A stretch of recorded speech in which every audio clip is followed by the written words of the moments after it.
Have you ever wondered how we arrive at the symbolisms that we do for the holidays? Well, a long time ago, they divided the year into two parts, the light half and the dark half. And how they would symbolize each half is by the tree that was usually in bloom. Well, among the Celts, the trees that were very important to them were oak and holly. Well, the oak tree is in full bloom during the summer and warm months. So for them, it was perfectly logical to put that as the symbol as the light half. They weren't as familiar with evergreens as the Germans were or the Norse. So for them, the tree that was always in bloom was really special.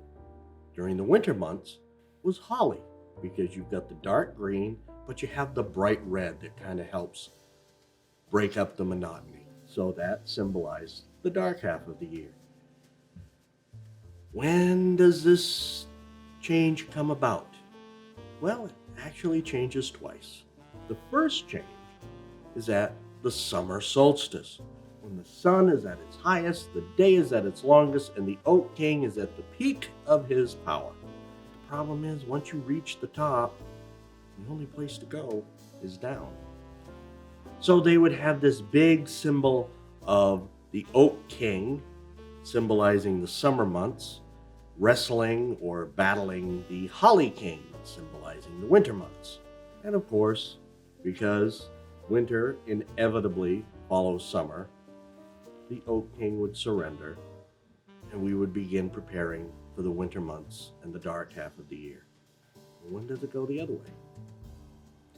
At the winter solstice, when the sun is at its lowest point, when the nights are the longest, the darkest and coldest.